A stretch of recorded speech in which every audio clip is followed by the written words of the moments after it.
Tuhan, Shalom. Selamat hari Minggu buat kita semua. Kasih Tuhan beserta kita semua. Sebelum kita masuk ke hadirat Tuhan untuk memuji, menyembah Tuhan, mari kita sama-sama berdoa. Engkau Bapa yang baik, Bapa yang kami sembah di dalam nama Tuhan Yesus Kristus. Kami mengucap syukur Tuhan untuk kesempatan kami boleh datang beribadah, memuji, menyembah-Mu Tuhan. Terima kasih untuk penyertaan-Mu, pemeliharaanmu dalam hidup kami. Sungguh Engkau Allah yang penuh kasih di dalam hidup kami.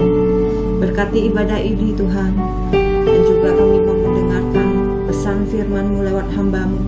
Maka Engkau berkati kami semua, curahkan Roh Kudus-Mu bagi kami semua, memberkati hamba-Mu, yang Kau pakai menjadi saluran berkat bagi kami semua. Terima kasih Bapa, terpuji-pujilah Engkau di surga. Di dalam nama Tuhan Yesus kami berdoa, kami mengucap syukur. Amin. Satu hal yang ku rindu, berdiam di dalam rumah-Mu. Satu hal yang ku pinta, menikmati bait-Mu Tuhan. Katakan satu hal yang ku rindu, berdiam di dalam rumah-Mu. Satu hal yang ku pinta, menikmati bait-Mu Tuhan. Lebih baik suatu hari di pelataran-Mu daripada 1000 hari di tempat lain.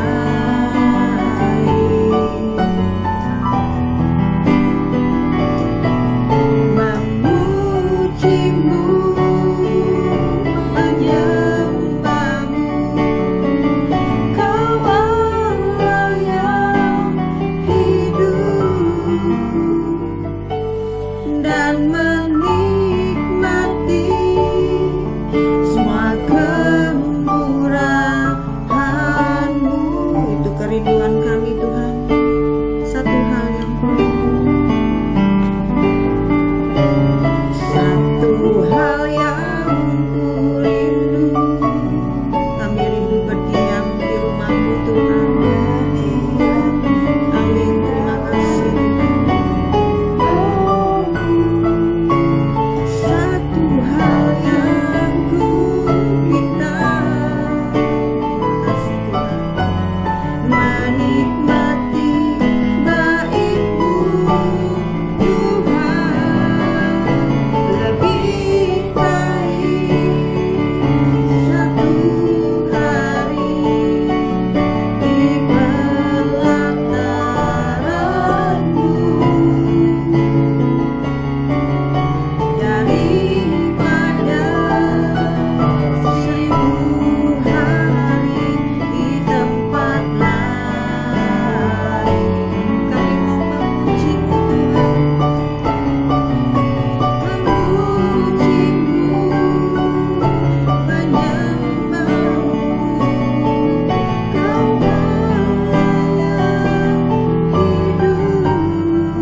lebih baik satu hari. Ini pernyataan kami padamu Kudus. Amin Tuhan. Daripada 1000 hari di tempat lain memujimu,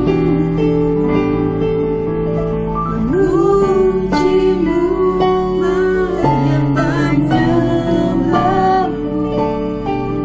Kau Allah yang hidup, dan menikmati kemurahan-Mu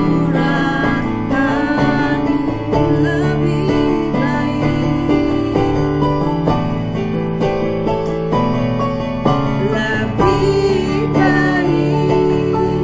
satu hari di pelataran-Mu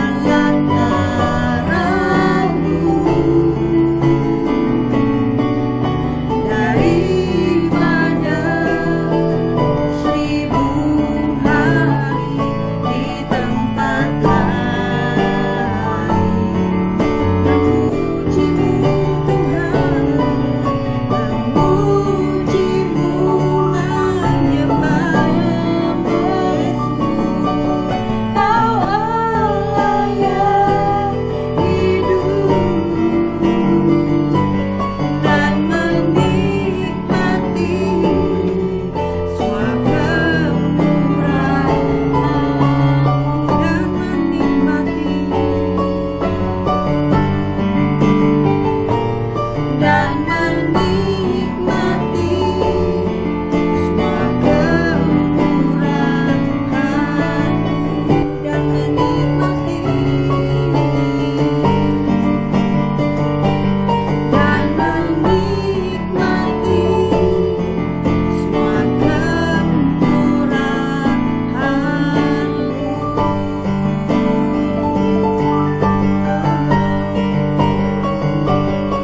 Terima kasih Yesus,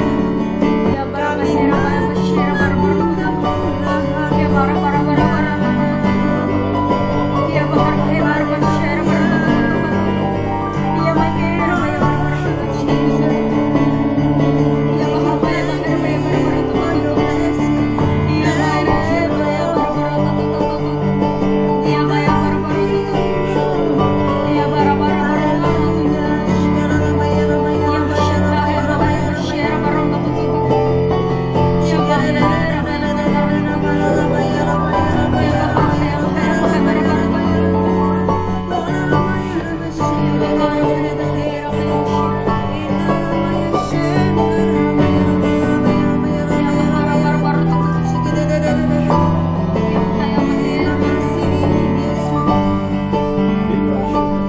Kami sembah Kau Yesus.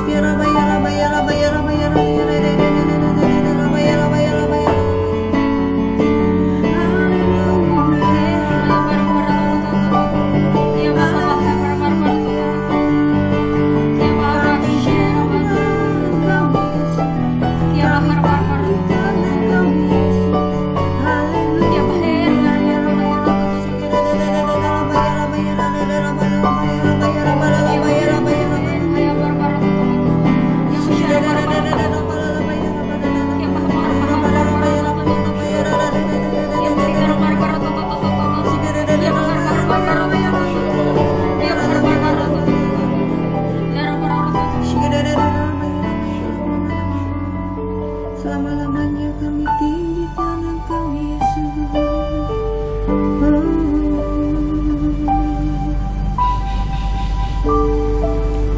Ku tinggikan Engkau Tuhan, melebihi segalanya, lebih dalam ku menyembah jalan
dalam roh dan kebenaran selamanya.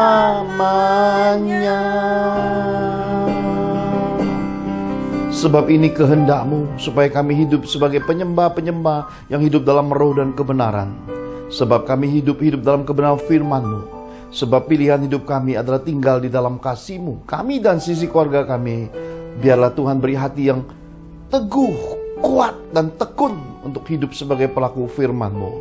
Sebab hidup yang kami jalani hari-hari ini adalah jalan-jalan yang sempit, pintu yang kecil dan sesak. Tetapi kami beroleh kemenangan dan kemerdekaan oleh karena roh, oleh karena kebenaran firman-Mu.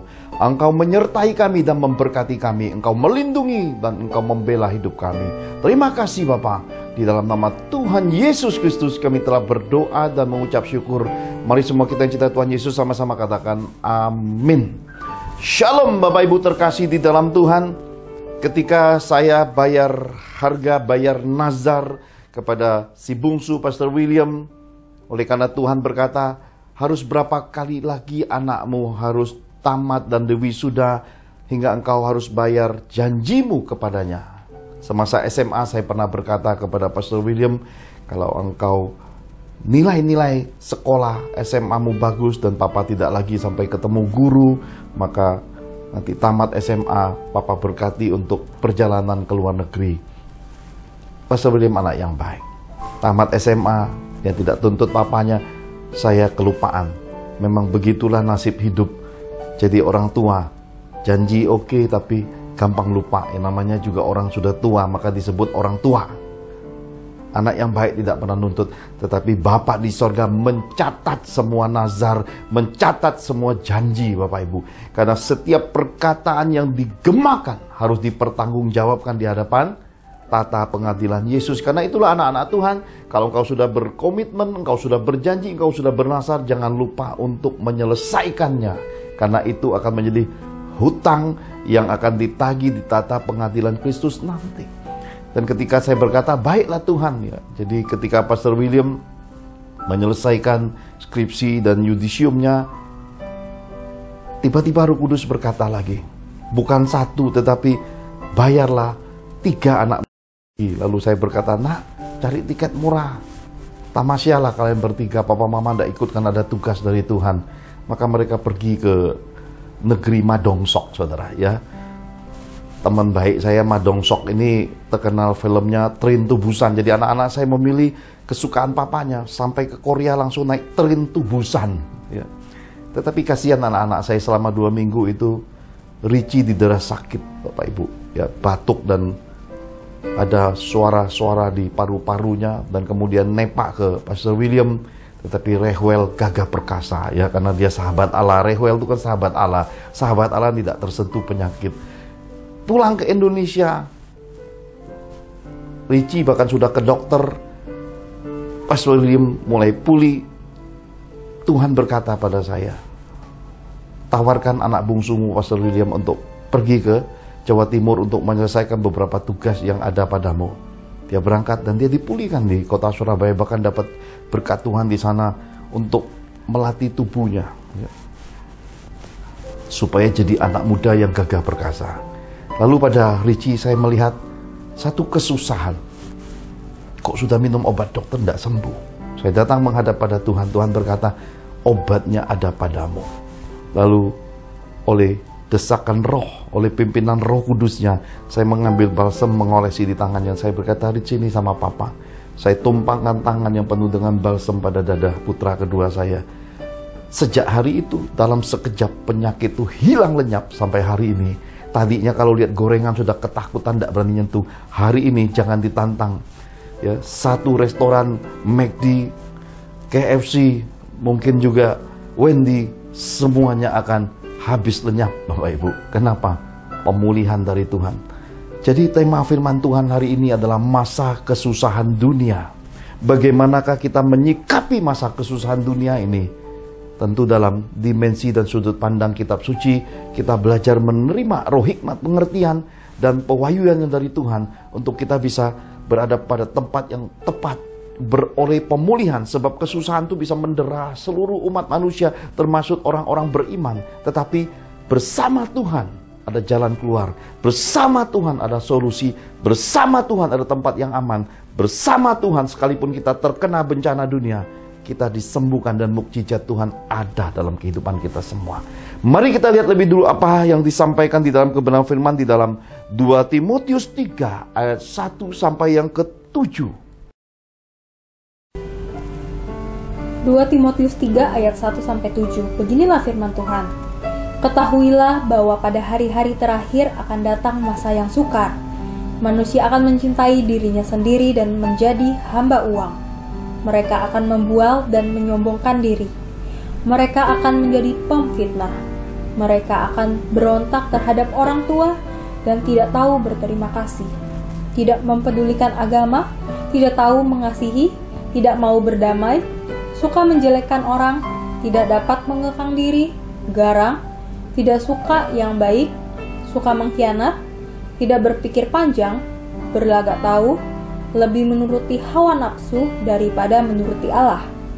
Secara lahiriah, mereka menjalankan ibadah mereka, tetapi pada hakikatnya mereka memungkiri kekuatannya.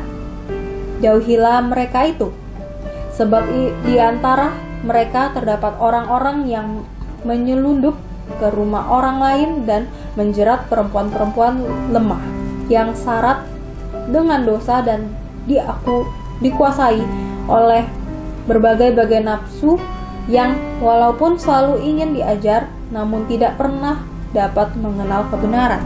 Amin. Amin. Bapak Ibu terkasih di dalam Tuhan, Rasul Paulus menuliskan surat secara khusus kepada Timotius, anak rohaninya. Mentor rohani ini berpesan tentang datangnya masa sukar di hari-hari terakhir dan ada beberapa tanda ya. Jadi kita akan melihat dua hal. Pertama adalah tanda-tanda masa sukar yang akan datang. Yang kedua kita akan melihat nubuatan kitab suci. Nah, Bapak Ibu terkasih di Tuhan, saya tidak membaca, tapi saya hanya mengambil suatu rangkuman, suatu resume daripada surat Rasul Paulus ini. Dikatakan tanda-tanda masa yang sukar itu adalah manusia menjadi hamba uang. Manusia menjadi hamba uang dapat diartikan diperbudak uang. Uang menjadi raja, uang menjadi suatu kebanggaan, uang menjadi suatu kesohoran dan akan menjadi suatu pertunjukan. Jadi kita bisa melihat di medsos orang memamerkan kekayaannya. Ini tanda hamba uang itu sudah tergenapi. Kita bisa melihat orang-orang memamerkan barang-barang branded, ya, branded. Karena apa? Bukan dari hasil keringat, dan hasil kerja yang halal, melainkan dari hasil korupsi pun barang branded dipamerkan, ya, dengan pesawat jet pribadi, kemudian rumah gedong, dengan pola makan yang sajian makan yang hebat, baju-baju dan permata dan kemilau, dan seakan-akan dunia sedang mempertunjukkan kuasa mamon. Ini tanda bahwa masa kesusahan dunia sudah di depan mata dan mungkin sudah bergerak satu langkah memasuki masa kesusahan dunia. Dikatakan manusia mencintai dirinya sendiri. Bapak Ibu terkasih di dalam Tuhan, egois. Bahkan di rumah Tuhan, saya tidak mau bicara di luar Bapak Ibu. Saya bicara tentang apa yang terjadi di rumah Tuhan. Bahkan baru-baru ini viral berita seorang pengacara dan seorang wanita yang berstatus istri memamerkan keadaan yang menyakiti hidupnya, di mana seorang suami memukulinya, Bapak Ibu. Ya, keadaan ini menunjukkan kepada kita manusia sudah terjebak pada keegoisan yang luar biasa. Lupa istri digebui, ya, lupa anak-anak, lupa menjadi teladan bagi garis keturunan, hingga di depan anak-anaknya istrinya dipukuli. Ini sudah tanda bahwa kesusahan dunia ini di depan mata. Yang kedua, membual. Nah, Bapak Ibu terkasih di dalam Tuhan, membual ini adalah bicara tentang orang yang kalau bicara tuh wah ya, hiperbolik semua. Mungkin hari-hari ini di medsos juga keadaan hidup rohani kita, ada banyak orang khotbah tidak mendarat di bumi lagi. Sampai dewa aja kalah saktinya. Sampai perkataannya melebihi tukang sulap. Kemudian menyombongkan diri, garang. Keadaan ini kita lihat apakah mudah kita temui di dalam keadaan hari-hari ini di medsos, di sosialita rohani, di komunitas, di gereja, di kehidupan hamba-hamba Tuhan, di kehidupan keluarga, di kehidupan lingkungan, di kehidupan orang-orang sekitar kita. Kalau jawabannya adalah iya, berarti masa kesusahan dunia itu sudah berjalan 1 langkah, 2 langkah, mungkin 7 langkah kehidupan sudah ada di dalam kehidupan hari-hari ini, Bapak Ibu. Nah, supaya melengkapi tanda-tanda masa yang sukar ini, Bapak Ibu, nanti kita akan kembali melihat 2 Timotius 3 ayat 1 sampai 7 itu. Kita lihat lebih dulu apa yang dipesankan di dalam Lukas 21 ayat 7 sampai yang ke-11. Demikian firman Tuhan yang ditulis di dalam Injil Lukas 21 ayat 7 sampai 11. Dan murid-murid bertanya kepada Yesus, katanya, "Guru, bila manakah itu akan terjadi? Dan apakah tandanya kalau itu akan terjadi?" Jawabnya, "Waspadalah, supaya kamu jangan disesatkan. Sebab banyak orang akan datang dengan memakai namaku dan berkata, 'Akulah dia,' dan saatnya sudah dekat. Janganlah kamu mengikuti mereka. Dan apabila kamu mendengar tentang peperangan dan pemberontakan, janganlah kamu terkejut. Sebab semuanya itu harus terjadi dahulu, tetapi itu tidak berarti kesudahannya akan datang segera."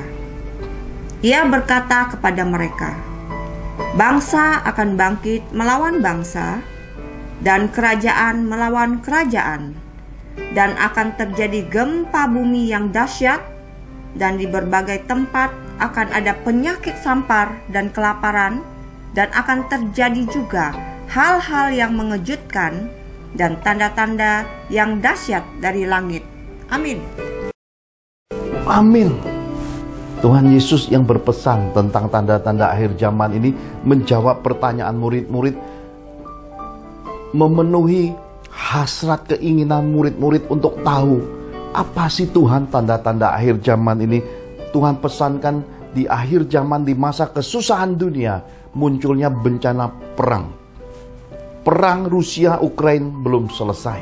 Beberapa bencana dan ancaman perang belum selesai. Bahkan kita tahu bahwa hanya menunggu waktu sebelum bangsa-bangsa ini mempertunjukkan senjata muktahirnya, bom nuklirnya. Ini masalah waktu aja, Bapak Ibu.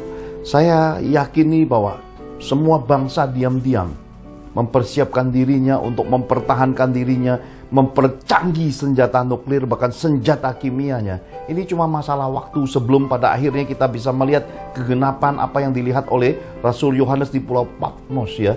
Wah, api di mana-mana.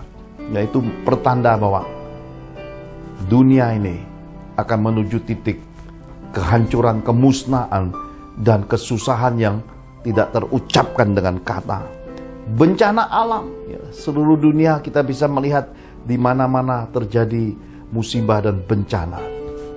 Dan biasanya mendekati masa akhir tahun, bencana alam datang lagi, Bapak Ibu. Gunung meletus, tsunami, gempa bumi, kebakaran, gedung runtuh, ya, beragam bencana alam sampai kebakaran hutan. Bahkan dikatakan muncul penyakit sampar dan kelaparan. Nah, Bapak Ibu terkasih dalam Tuhan, kalau kita bicara penyakit sampar, ada satu hal yang menarik. Tuhan Yesus pada generasi perjanjian baru bicara tentang penyakit perjanjian lama, penyakit sampar.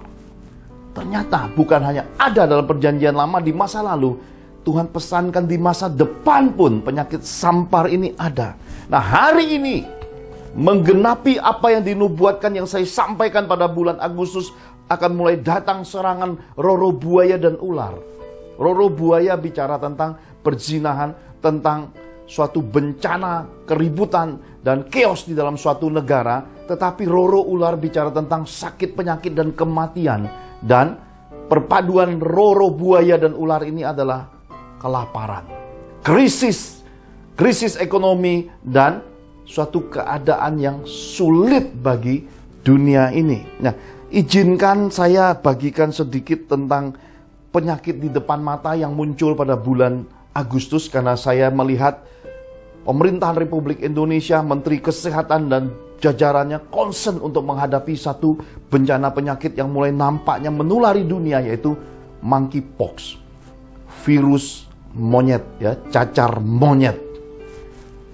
Bapak Ibu terkasih di dalam Tuhan, monkeypox, penyakit langka ini pertama kali ditemukan tahun 1958 di Denmark, Bapak Ibu. Ditemukan di Denmark, tapi pada tahun 1970, kasus pertama pada manusia ditemukan pada seorang bocah laki-laki berusia 9 tahun di Zaire. Sekarang Zaire ini negaranya kita kenal dengan negara Kongo. Nah, banyak historinya, tapi hal-hal yang menarik saya temukan adalah Mei 2022, lonjakan kasus di luar Afrika terjadi. Orang-orang yang tidak memiliki hubungan dengan perjalanan ke Afrika terdampak monkeypox ini, dan ternyata yang terdampak ini adalah sebagian besar adalah gay, dan Eropa menjadi sentral penularan lonjakan monkeypox ini, Bapak Ibu. Yang luar biasa, pada bulan Juli ditemukan 14.000 kasus. Sampai otoritas kesehatan di Prancis meluncurkan suntikan preemptif untuk orang yang dianggap berisiko. Ya. Siapa yang berisiko tertular monkeypox ini? Gay, transgender, dan pekerja seks. Nah, Bapak Ibu terkasih di dalam Tuhan, berita ini ada di CNBC, Bapak Ibu. Dan ini menggenapi pesan Tuhan bahwa kita bisa melihat serangan roh buaya dan ular ini ternyata adalah penyimpangan seksual dan dosa perzinahan. Dan ternyata penyakit ini berjalan beriringan antara serangan setan dengan buah penyakit di balik gay, transgender, dan pekerja seks. Hal luar biasa yang kita temukan di bangsa kita Indonesia. Dari tahun 2022 sampai 2024, Menteri Kesehatan melaporkan ada 88 kasus di bangsa kita, Bapak Ibu. Ya. Jadi kita tahu bahwa hari ini sesuatu sedang mendera dunia dan sudah masuk ke bangsa kita Indonesia. Ke depan, bahkan di dunia rohani, kena dampaknya kita tidak bisa lagi tumpang tangan. Kenapa? Doa tumpang tangan ini juga menjadi saluran penularan. Karena sentuhan, ya, sentuhan dari orang-orang yang terinfeksi monkeypox, cacar monyet ini, bisa menular. Hembusan nafas orang infeksi yang ada cairannya. Makan satu meja dengan berbagi makanan. Ini pada akhirnya kita kembali lagi seperti masa pandemi COVID-19. Kenapa? Ada pembatasan hubungan lagi dengan sesama manusia. Kita tidak mau lagi makan terbuka, masing-masing makan sendiri-sendiri, ya. Dan penyakit ini memang bisa sembuh sendiri, Bapak Ibu. Tetapi memakan masa pemulihan sebanyak 14 sampai 21 hari. Tidak kerja, perusahaan kesusahan, orang yang kesusahan akan kesulitan keuangan berdampak pada kelaparan. Krisis ekonomi terjadi. Jadi penyakit ini buahnya adalah kelaparan, kesusahan ekonomi, krisis ekonomi. Nah, Bapak Ibu terkasih di dalam Tuhan, penyakit ini memang secara keseluruhan tidak membawa dampak kematian yang besar. Tetapi ternyata pada tahun 2017, epidemi di Negria, cacar monyet ini dengan 200 kasus ini meninggal sekitar 3%. Ternyata juga ada kematiannya, Bapak Ibu. Ini kematian terbesar adanya di Nigeria. Tetapi kita tidak tahu penyakit itu kan namanya suatu keadaan yang hidup. Dia bermutasi. Kita tahu pandemi COVID aja bermutasi, banyak sekali variannya. Kita tidak tahu cacar monyet ini nanti bermutasi seperti apa, karena ini pun sebenarnya penyakit masa lalu datang di masa depan, dan Tuhan Yesus sudah pesankan kepada kita penyakit ini datang di masa kesusahan dunia. Dan hari ini kita tahu persis masa kesusahan dunia itu ternyata terjadi, dan penyakit ini salah satunya yang membawa kedatangan masa kelaparan, krisis ekonomi. Maka penerbangan internasional, semua transportasi demi mencegah penularan penyakit ini pada akhirnya akan membuat aturan-aturan lagi, dan manusia kehilangan lagi kebebasannya. Kesusahan dunia datang lagi. Dan sebentar lagi mungkin juga akan diluncurkan vaksinasi, Bapak Ibu. Supaya apa? Supaya dunia tentram dari serangan monkeypox ini. Dipesankan kepada kita hal-hal mengejutkan, tanda-tanda dahsyat dari langit akan terjadi. Ini sudah dipesankan Tuhan. Kita melihat ada banyak sekali pemberitaan medsos, tiba-tiba di sungai, di lautan mengering, tiba-tiba ikan lompat keluar. Ada banyak fenomena terjadi. Kita bisa melihat di langit, di lautan, di sungai, di mana-mana terjadi sesuatu, Bapak Ibu.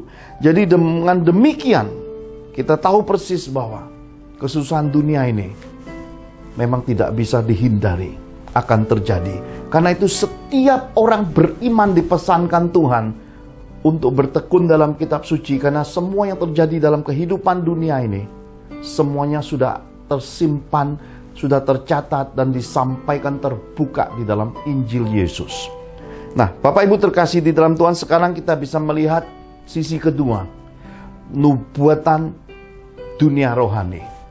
Tentang masa kesusahan dunia ini sudah dinubuatkan, Bapak Ibu.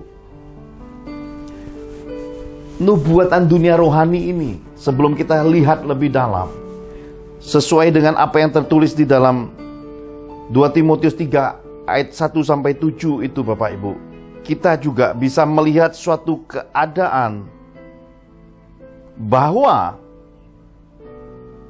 orang beriman terjebak pada ibadah lahiriah. Ketika orang-orang sudah tidak lagi bergerak pada dimensi roh penyembahan, gereja hanya menjadi tempat rohani yang berisi orang-orang saleh yang isinya senang dengan pertunjukan. Cari gedung yang besar, kerumunan yang banyak, kelap-kelip seperti yang ada di dalam kehidupan sekuler. Kita melihat orang-orang pada akhirnya tidak lagi mencari wajah Tuhan. Doa puasa tidak populer, berita pertobatan itu basi. Ngomong-ngomong soal khotbah yang penuh dengan penemplakan itu tidak menarik. Orang cari yang instan. Ya. Generasi 1 menit, generasi TikTok.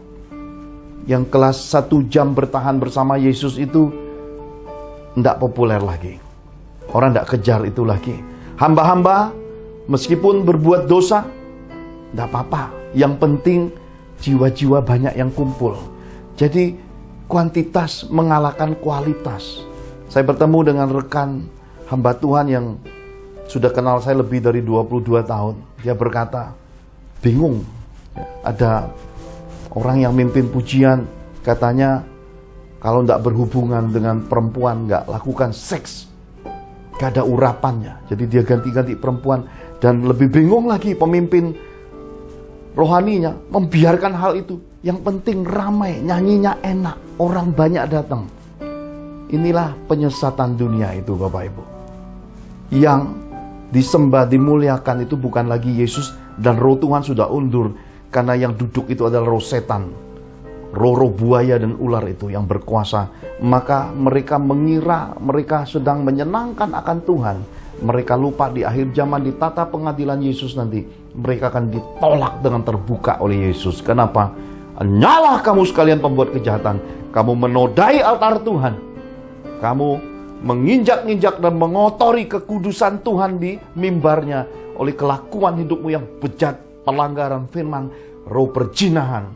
Dan kau menyangka Tuhan yang Maha Kudus itu dapat disuap dengan nyanyian, dengan suaramu yang bagus. tapi kelakuanmu bejat.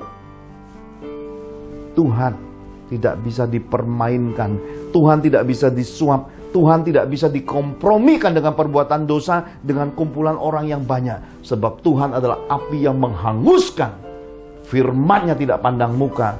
Sekali Dia mengadili, Dia menghakimi, pedangnya di udara, tidak pandang muka, tidak tebang pilih. Maka yang berbuat dosa terima penghukuman, tetapi yang hidup lurus dan berkenan kepada Tuhan akan diangkat dan dipromosikan. Saya percaya bukan suatu kebetulan apa yang saya dengar langsung ini, Bapak Ibu. Dan saya mendengar hal-hal yang menyedihkan, memilukan, tapi ini menggenapi apa yang Roh Kudus pesankan kepada saya. Anak, kata Tuhan, rumah, gereja, komunitas, rumah rohani itu seperti sebuah rumah. Pemimpin di atas dan kemudian umat di bawah. Dan berkat Tuhan dialirkan dari atas turun ke bawah. Seperti embun mengalir dari gunung Hermon menuju ke Sion. Ya, gunung itu mengalirkan berkat dari atas ke bawah. Tuhan itu di atas, maka kita naik ke atas gunung kudus Tuhan. Dan yang di lembah menerima penghijauan, pemberkatan juga.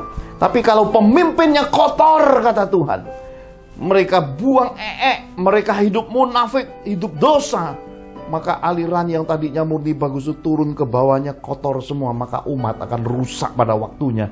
Meskipun mereka sudah melayani berpuluh-puluh tahun, hidup mereka tidak kebal untuk mengalami kehancuran di masa tua, di masa pengabdian waktu yang begitu panjang, karena mengikuti pemimpin-pemimpin rohani yang kotor, kata Tuhan. Kenapa?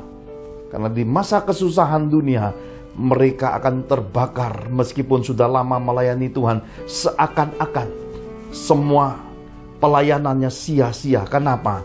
Karena Tuhan tidak pandang muka saat mengadili dunia. Tuhan tidak pandang muka, tidak tebang pilih ketika menghakimi sisi dunia ini. Dan masa kesusahan dunia itu adalah hari Tuhan yang tiba, disertai dengan api yang besar dan menghanguskan bagi seisi dunia ini. Hamba-hamba Tuhan, hai orang-orang yang melayani Tuhan, dengarkan pesan peringatan Tuhan ini. Karena itu bersungguh-sungguhlah kenali bobot bibit bebet pemimpin rohanimu.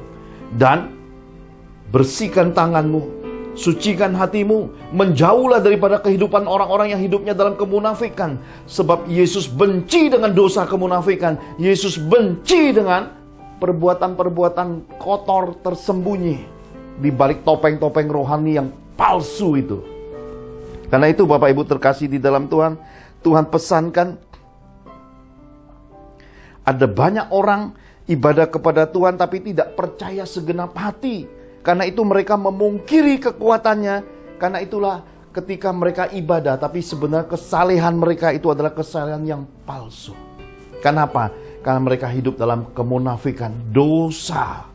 Di dalam kehidupan tersembunyi mereka, di hari-hari depannya, mereka cari tempat terhormat, duduk kursi paling depan. Mereka berkoar-koar dengan bahasa-bahasa doa, dengan kata-kata yang muluk, dengan kehormatan-kehormatan rohani yang palsu itu, kata Tuhan.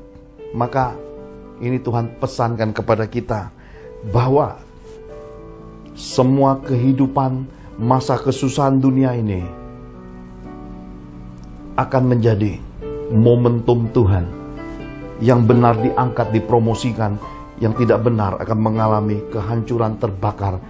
Tuhan berusaha menyelamatkan jiwanya di tengah krisis, kehancuran, keterpurukan, kemiskinan, dan segala hal yang disebut kenyamanan, kebanggaan rohani yang tidak ada manfaatnya di hari akhir itu. Segeralah sadar, segeralah bertobat, kembalilah kepada jalan dan kasih Yesus mula-mula, supaya apa yang akan terjadi bagi sisi dunia ini tidak menimpa hidupmu. Haleluya. Mari kita lihat Bapak Ibu, dua nubuatan tokoh besar rohani. Kita lihat lebih dulu dari juru selamat hidup kita, nubuatan Tuhan Yesus. Mari kita lihat sama-sama Matius 13 ayat 36 sampai yang ke-41. Matius 13 ayat 36 sampai 41. Beginilah firman Tuhan. Maka Yesus pun meninggalkan orang banyak itu lalu pulang.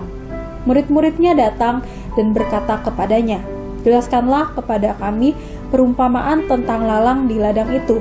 Ia menjawab, katanya, Orang yang menaburkan benih baik ialah anak manusia, ladang ialah dunia. Benih yang baik itu anak-anak kerajaan dan lalang anak-anak si jahat. Musuh yang menaburkan benih lalang ialah iblis. Waktu menuai ialah akhir zaman dan para penuai itu malaikat. Maka seperti lalang itu dikumpulkan dan dibakar dalam api, demikian juga pada akhir zaman. Anak manusia akan menyuruh malaikat-malaikatnya dan mereka akan mengumpulkan segala sesuatu yang menyesatkan dan semua orang yang melakukan kejahatan dari dalam kerajaannya. Amin. Amin. Bapak Ibu terkasih di dalam Tuhan, Tuhan Yesus nubuatkan kemunculan orang-orang rohani yang menyesatkan orang-orang beriman. Suatu keadaan hari ini apakah sudah ada?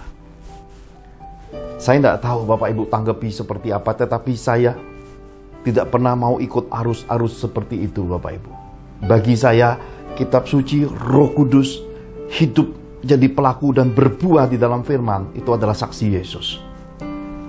Anak rohani kami mengundang kami makan di sebuah tempat usahanya yang bernama James, suatu tempat usaha yang baru. Dia berkata sudah lama nggak ketemu Om Johan dan Tante Angel dan anak-anaknya.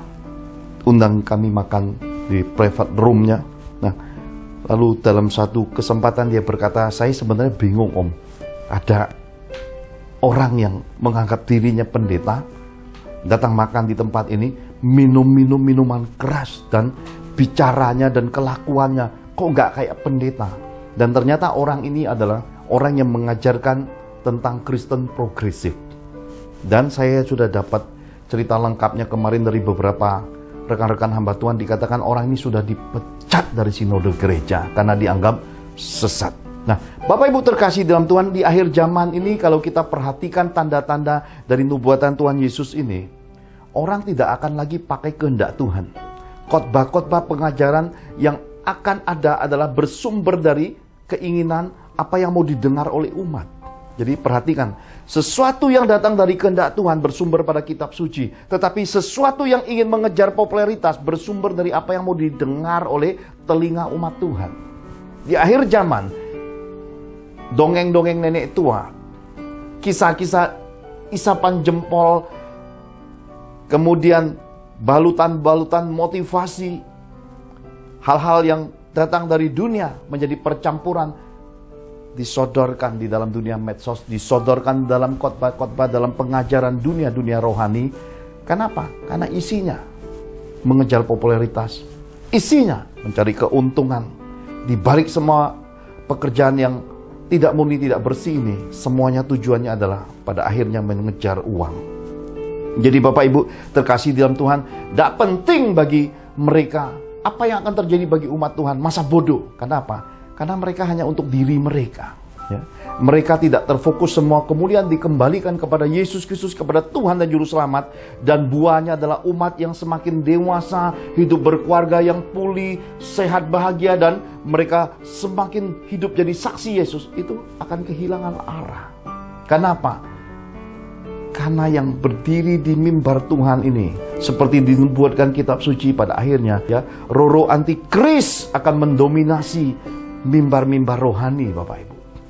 Berhati-hatilah di akhir zaman. Sebagaimana Tuhan peringatkan akan muncul orang-orang rohani yang akan menyesatkan engkau, menyesatkan keluargamu, dan membawa anak-anakmu pada pencucian otak dan kemudian perpecahan keluarga, kehancuran hidup terjadi. Perhatikan semua itu. Ada orang rohani yang berbuat jahat dari dalam rumah Tuhan. Nah, ternyata penghakiman dimulai dari rumah Tuhan, dan kejahatan itu munculnya juga dari dalam rumah Tuhan lebih dulu Bapak Ibu. Jadi kita di akhir zaman, dunia sudah membenci kita karena mereka lebih dulu membenci Yesus. Di dalam rumah Tuhan juga nggak ada tempat yang aman dan nyaman. Kenapa? Ternyata di dalam rumah Tuhan juga ada kejahatan, kata kitab suci. Dan Tuhan Yesus sudah pesankan, sudah nubuatkan semua ini.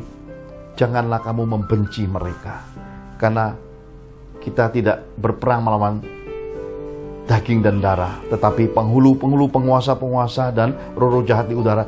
Ada banyak orang-orang Kristen di akhir zaman membuka celah hidup hingga setan bisa domplengi mereka. Ada banyak orang-orang Kristen di akhir zaman hidupnya ditunggangi iblis. Ini Tuhan pesankan. Kenapa? Karena orang-orang rohani berbuat jahat dari dalam rumah Tuhan. Bahkan dalam surat Rasul Paulus tadi kita juga bisa melihat peringatan tentang munculnya dosa perzinahan, ya, terjadi. Dan saya berkata, sebagaimana masa pandemi, saya berdiri netral antara tokoh rohani Protestan dengan tokoh rohani Pentakosta karismatik. Saya berkata, hindari perselisihan. Hari ini saya berdiri juga pada sisi netral sebagai seorang abdi Tuhan. Perselisihan antara Protestan dengan Pentakosta dan karismatik tentang persepuluhan, tentang bahasa roh, tentang karunia roh. Tidak ada yang benar, tidak ada yang salah. Semua harus mencapai titik kasih di balik semua perdebatan rohani. Kalau kau kehilangan kasih, berarti engkaulah yang salah. Tapi engkau punya kasih, maka engkau dapat punya hati yang menimbang, hati bijaksana.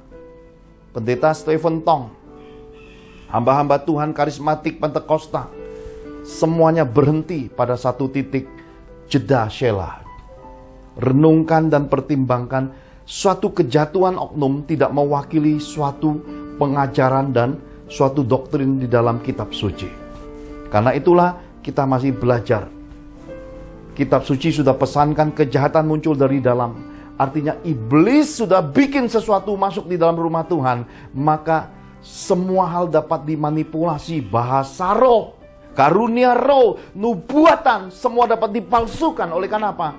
Karena sumbernya rusak, ya. Kenapa? Karena manusia yang menjadi wadah daripada sumbernya itu percampuran yang kotor, ya. Tuhan tidak pernah salah. Tuhan merupakan inti dari segala kehidupan. Masuk di dalam sumber rekan sekerja Tuhan, masuk di dalam kehidupan wadah manusia, itu bisa menjadi kotor. Kenapa? Karena wadahnya kotor. Jadi gini Bapak Ibu, Bapak Ibu masak, ya, satu porsi rice cooker isinya nasi. Nasi ini bersih, ini bahasa roh, ini karunia roh, ya. Inilah pengajaran persepuluhan bersih. Tetapi ketika kita mau membuka rice cooker ini untuk makan satu keluarga, ternyata ada satu oknum di dalam rumah, di luar sedang pegang kotoran, lalu masuk pegang centong nasi, dan kotoran di tangannya masuk, maka satu rice cooker menjadi kotor, ya. Yang kotor itu dari mana asalnya? Yang kotor itu asalnya dari wadah, dari orangnya. Tetapi nasi dan rice cookernya tidak pernah kotor, Bapak Ibu. Masukin nasi yang baru, masuki beras yang baru, dan bersihkan rice cookernya, maka semua kembali utuh lagi. Tetapi orang yang kotor singkirkan, suruh bertobat, ambil waktu untuk merenungkan diri, maka pemulihan di rumah Tuhan terjadi. Pemahaman ini harus mendasari perselisihan perdebatan rohani yang terjadi di akhir zaman. Karena masa kesusahan dunia akan semakin bertambah susah di dalam kehidupan umat Tuhan ketika hamba-hamba Allah tidak mempunyai hati yang bijaksana. Pertikaian, perdebatan, perselisihan selalu berujung pada pembenaran diri, tidak manfaat semua itu. Tetapi orang yang bijaksana mengembalikan semua menurut hikmat pengertian, dan Tuhan dimuliakan dari semua hal yang ada. Karena itu Bapak Ibu terkasih di dalam Tuhan, saya percaya bukan suatu kebetulan bahwa Tuhan mengingatkan kepada kita bahwa hari-hari ini pada akhirnya semua harus kembali pada pengenalan diri pribadi kepada Tuhan. Kenali Tuhanmu, alami Tuhanmu, dan hidup kuat jadi saksi Tuhanmu. Dengan demikian, maka semua kegenapan kitab suci itu berbuah dalam hidupmu pribadi, dalam pekerjaanmu, dalam bisnismu, dalam pelayananmu, bahkan dalam kehidupan berkeluargamu. Haleluya. Kenapa? Karena di akhir zaman juga dipesankan manusia rohani hidupnya dikuasai berbagai-bagai nafsu. Orang-orang rohani yang meski rajin dan saleh namun tidak dapat mengenal kebenaran, kata kitab suci. Ini kan ngeri Bapak Ibu. Suatu keadaan yang tidak bisa dihindari di tengah masa kesusahan dunia ini terjadi di akhir zaman. Saya menghimbau menasihatkan kepada semua hamba-hamba Tuhan Protestan, Pentakosta, Karismatik. Hentikan semua hal. Hentikan semua peringatan yang tidak bernuansa kasih Yesus di dalamnya. Dengan demikian, kita masing-masing introspeksi diri. Jangan sampai kita, karena satu titik, kita hancurkan segala hal, Bapak Ibu. Tetapi mari kita belajar, kalau titik itu yang salah, titik itu yang kita bersihkan. Kalau oknum yang salah, oknumnya yang dipertobatkan. Tetapi buaro, karunia roh, bahasa roh, pengajaran doktrin, firman Tuhan tidak pernah salah. Kenapa? Karena semua itu ada utuh di dalam kitab suci. Apakah engkau punya nyali merobek pengajaran kitab suci? Maka engkau setan paling besar ketika engkau merobek kitab suci. Tetapi kalau engkau menafsirkan secara tepat, maka engkau adalah orang pilihan Tuhan yang rendah hati. Saya percaya ini sudah waktunya kita kembali pada kasih. Ya, musuh pun harus dikasihi, apalagi saudara-saudara seiman. Hiduplah jadi terang. Terang itu memancarkan sesuatu yang baik di tengah kegelapan. Jangan sampai sesama terang saling senter, akhirnya matanya silau, tidak kelihatan jalan, sama-sama jatuh di balik perdebatan dan perselisihan rohani. Hentikan semua itu. Nah, yang kedua Bapak Ibu terkasih di dalam Tuhan, mari kita lihat nubuatan tokoh besar yaitu Nabi Daniel. Mari kita lihat sama-sama Daniel 11 ayat 32 sampai 35. Daniel 11 ayat 32 sampai 35, demikian firman Tuhan. Dan orang-orang yang berlaku fasik terhadap perjanjian akan dibujuknya sampai murtad dengan kata-kata licin. Tetapi umat yang mengenal Allahnya akan tetap kuat dan akan bertindak.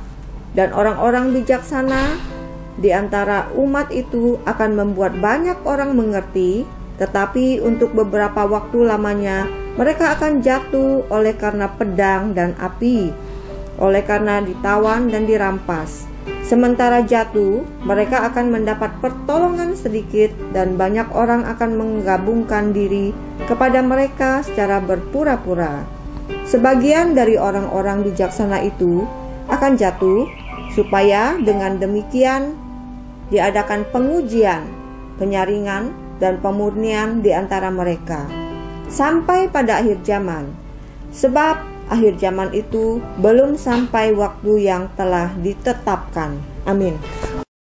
Amin. Bapak Ibu terkasih dalam Tuhan, di tengah masa kesusahan dunia, ternyata menggenapi nubuatan Nabi Daniel. Tuhan sedang buat pengujian, penyaringan, dan pemurnian. Suatu keadaan rohani pun diperdebatkan, perselisihan terjadi. Umat Tuhan sedang masuki masa pengujian, penyaringan, dan pemurnian. Jadi ada orang-orang yang pada akhirnya gugur imannya. Ada orang-orang baru setengah jalan akhirnya menyerah. Tapi ada orang-orang di balik segala keadaan yang susah ini malah bertambah kuat, semakin dewasa, dan malah mencapai terobosan hidup yang luar biasa. Kenapa? Karena masa pedang dan api itu datang di muka bumi. Sebelum masa pandemi saya nubuatkan tentang ujian api dan roh.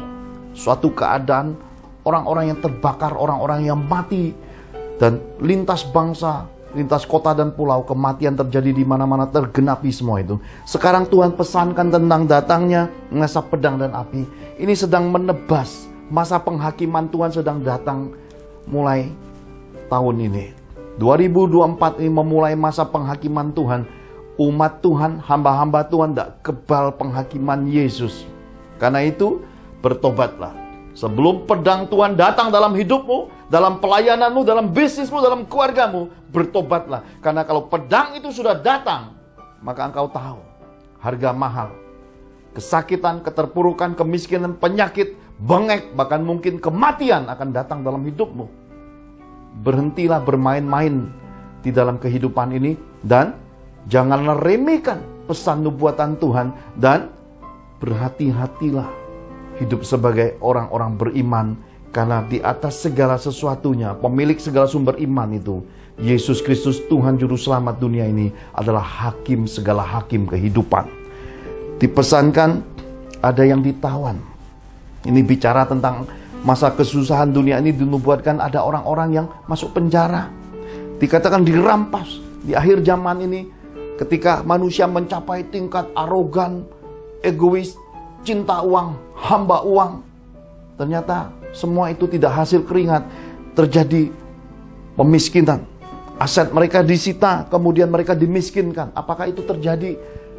Tuhan pesankan kepada saya, mulai tahun 2024 hingga beberapa tahun ke depan, pemberantasan koruptor ini akan gila-gilaan terjadi. Ada banyak orang dimiskinkan hingga pada akhirnya banyak orang takut masuk pemerintahan, Bapak Ibu. Ya. Pemurnian tingkat tinggi atas pemerintahan Republik Indonesia akan mulai terjadi mulai tahun 2024 ini. Dan kita akan melihat berita-berita menakutkan, mengerikan. Kenapa? Karena manusia yang meninggikan diri, Tuhan turun tangan, direndahkan. Segala kesombongan, segala pencurian, perampasan, korupsinya dihancurkan. Karena Tuhan hendak membangun bangsa ini menjadi bangsa yang transparan, bangsa yang jujur. Dan orang-orang yang takut Tuhan, orang-orang jujur akan duduk di pemerintahan. Kenapa? Karena mereka memang hidupnya jujur, takut Tuhan. Mereka tidak mengejar harta yang haram. Mereka tidak melakukan tindakan-tindakan tercela, koruptor, makan suap. Dan bukan hanya pedang, ada api. Engkau yang terluput dari pedang, api datang, penyakit masuk dalam hidupmu. Segala kecurangan, kepalsuan, korupsi, segala penimbunan harta haram itu, engkau tidak akan luput dari api Tuhan yang akan datang. Tuhan akan membakar engkau. Dan kehidupan akan mempermalukan engkau. Kehidupan akan menunjukkan siapa dirimu sebenarnya. Segala perbuatan, perzinahan, percabulan, segala bentuk kehidupan, kemunafikan, kebencian, dan kemurkaan Tuhan yang ditimbun begitu lama di dalam perbuatanmu yang bobrok dan bejat itu. Mulai tahun ini hingga tahun-tahun ke depan, api Tuhan akan memunculkan semuanya. Sebab Tuhan tidak pilih-pilih lagi, bahkan yang terburuk pun akan dipertunjukkan Tuhan untuk menimbulkan rasa takut akan Tuhan muncul bagi orang-orang beriman seisi dunia ini. Nah, Bapak Ibu terkasih dalam Tuhan, ada dua pesan terakhir akan menutup masa kesusahan dunia ini, yaitu pesan peringatan Tuhan yang penting. Yang pertama, ada petobat palsu, ada penyelundup palsu masuk dalam dunia kekristenan. Jadi harus hati-hati. Ada petobat-petobat yang tadinya kita kira, wah luar biasa. Ternyata itu adalah serigala-serigala berbulu domba. Masuk dalam kekristenan tujuannya untuk mengacaukan umat Tuhan. Tujuannya adalah untuk membuat umat Tuhan kebingungan terhadap iman mereka. Jadi mereka masuk sesaat, mengoyakkan, memecah belah. Mereka adu domba umat Tuhan, adu domba hamba Tuhan, adu domba gereja-gereja Tuhan. Ini serigala-serigala yang jahat sekali akan masuk melalui pertobatan-pertobatan yang palsu. Ini Tuhan peringatkan kepada gereja-gereja Tuhan, kepada hamba-hamba Tuhan, umat-umat Tuhan, untuk punya karunia membeda-bedakan roh, untuk tidak memberhalakan manusia, tidak mengkultuskan hamba-hamba, dan tidak melebih-lebihkan pertobatan siapapun dalam kekristenan ini. Tuhan tidak memiliki suatu kesenangan melihat kasta-kasta rohani, ya, karena di dalam kekristenan ini bagi Tuhan kita seluruh bangsa sama di hadapannya. Tuhan tidak memandang muka terhadap orang-orang yang berbuat dosa. Karena itu Tuhan mencintai orang-orang rendah hati dan yang menyadari bahwa hidup ini harus bertobat setiap hari. Yang kedua, sebagai bagian terakhir, Tuhan peringatkan dan ingatkan sebagian orang-orang bijaksana akan jatuh di masa kesusahan dunia. Jadi moralitas manusia di masa kesusahan hidupnya akan menampilkan siapa dia di hadapan Tuhan dan sesama. Apa yang dilakukannya di dalam Tuhan bertahun-tahun lamanya itu, ketika kesusahan besar masuk, akan menampilkan integritas hidupnya, akan menampilkan warna hidupnya, akan memunculkan kepribadiannya, akan menampakkan siapa dia di hadapan Tuhan dan sesama. Kitab suci sudah pesankan sebagian besar, berarti ada 50% hamba-hamba Allah, 50% umat Tuhan bisa jatuh di masa kesusahan dunia yang akan datang ini. Karena itu, ini bukan bicara tentang, oh dia tahu loh tentang firman, dia rajin melayani, dia punya komunitas, oh dia berada di tengah-tengah orang-orang hebat. Tidak penting semua itu, karena Dikatakan yang jatuh itu adalah orang-orang bijaksana. Yang melebihi itu pun masih bisa jatuh. Orang-orang yang melayani dengan roh, yang dipakai dengan karunia, dipakai dengan nubuatan, dipakai dengan hebatnya, bisa jatuh. Ya, karena ini sudah pesan peringatan. Tetapi bagaimanakah kita mencapai jalan perkenanan Tuhan? Jalan itu hanya bisa disadari ketika engkau memilih roh seperti roh Daud. Menyadari bahwa manusia tidak luput dari penyesatan. Orang yang mengkoreksi diri sendiri. Orang yang terus mengawasi dirinya. Dan selalu terhubung dengan keluarganya. Transparan dengan keluarganya. Komunikasi dengan keluarganya adalah orang yang lebih mudah dijagai Tuhan. Karena orang-orang yang selalu terikat menjadi satu rumpun, itu adalah orang-orang yang punya kekuatan dari Tuhan. Rumah kediamannya dikitari malaikat. Kenapa? Karena unity hidup berkeluarganya. Kunci di akhir zaman, di masa kesusahan dunia ini adalah punyai keluarga yang kuat, punyai keluarga di dalam Tuhan, punya mentor rohani yang bobot bibit bebetnya engkau kenal, punyai orang-orang yang hatinya tulus murni yang bisa memberikan kepada engkau penemplakan, bahkan teguran, bahkan mengingatkan engkau akan hal-hal yang mungkin menyimpang di dalam hidupmu. Dengan demikian, maka jalan-jalan Tuhan ini selalu terbentang meskipun dunia 1000 rebah di kiri, 10.000 rebah di kanan. Jalannya kecil, pintunya sesak. Di tengah kesesakan kesempitan ini, engkau tetap berjalan bersama Tuhanmu, beriring-iringan dengan orang-orang yang tulus murni, orang-orang yang punya kasih, takut akan Tuhan, mencapai jalan menuju ke atas gunung kudus Tuhan, mencapai hidup berkenan kepada Tuhan. Haleluya. Bapak Ibu terkasih di dalam Tuhan, kita akhiri ibadah ini. Semua peringatan Tuhan ini direnungkan dan mari capai pemahamannya. Mari kita terapkan jadi berkat dalam kehidupan. Pastor William akan tutup dengan kita menerima doa-doa berkat-berkat Bapa Surgawi. Mari kita angkat kedua tangan kita sama-sama di hadapan Tuhan. Bapak Ibu terkasih dalam Tuhan Yesus, hari ini dipesankan kepada kita tentang masa kesusahan dunia akan datang silih berganti.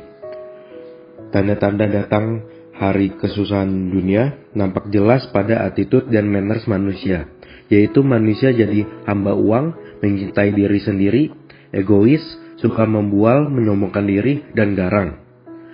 Dan keadaan bangsa-bangsa terjadi bencana perang, bencana alam, penyakit sampar, dan kelaparan. Hal-hal mengejutkan, tanda-tanda dahsyat dari langit. Dan hari ini bencana penyakit monkeypox atau cacar monyet di depan mata.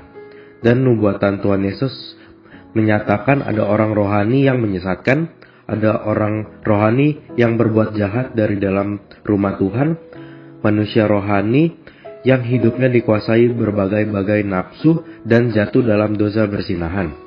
Orang-orang rohani yang meski rajin dan saleh namun tidak dapat mengenal kebenaran. Dan bagian akhir, kepada kita dipesankan nubuatan Nabi Daniel datangnya masa pedang dan api, dan dua hal yang sangat penting.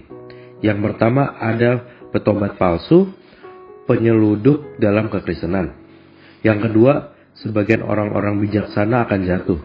Berjaga-jagalah dalam doa dan milikilah pergaulan rohani yang bobot bibit-bebetnya ada Tuhan. Haleluya. Mari kita akhiri ibadah online ini dengan berdoa sepakat untuk menerima berkat-berkat Bapa Surgawi. Mari kita angkat kedua tangan kita di hadiratnya. Diberkatilah engkau di kota dan diberkatilah engkau di ladang. Diberkatilah buah kandunganmu, hasil bumimu dan hasil ternakmu. Ya ini anak lembu sapimu dan kandungan kambing dombamu. Diberkatilah bakulmu dan tempat adonanmu. Diberkatilah engkau pada waktu masuk dan diberkatilah engkau pada waktu keluar. Tuhan akan membiarkan musuhmu yang maju berperang melawan engkau terpukul kalah olehmu. Bersatu jalan mereka akan menyerangi engkau, tetapi bertujuh jalan mereka akan lari dari depanmu. Tuhan akan memerintahkan berkat ke atas di dalam lumbungmu dan di dalam segala usahamu. Ia akan memberkati engkau di negeri yang diberikan kepadamu oleh Tuhan Allahmu. Tuhan memberkati engkau dan melindungi engkau. Tuhan menyinari engkau dengan wajahnya dan memberi engkau kasih karunia. Tuhan menghadapkan wajahnya kepadamu dan memberi engkau damai sejahtera. Demi Bapa di sorga, dalam kasih karunia Putra Tunggalnya Yesus, dan dalam persekutuan Roh Kudus, kita terima semua berkat Tuhan ini dalam nama Tuhan Yesus. Sama-sama kita katakan amin. Lebih baik suatu hari di pelataranmu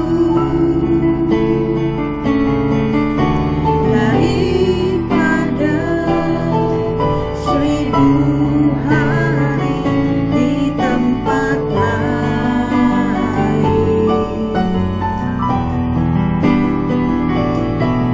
Memujimu, menyembahmu, Kau Allah yang hidup,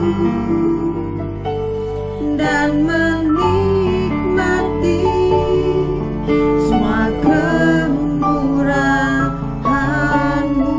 Itu kerinduan kami, Tuhan.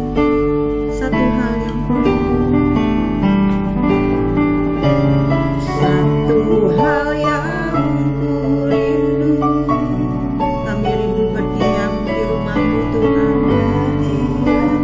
Amin, terima kasih. Satu hal yang ku minta, terima kasih Tuhan, menikmati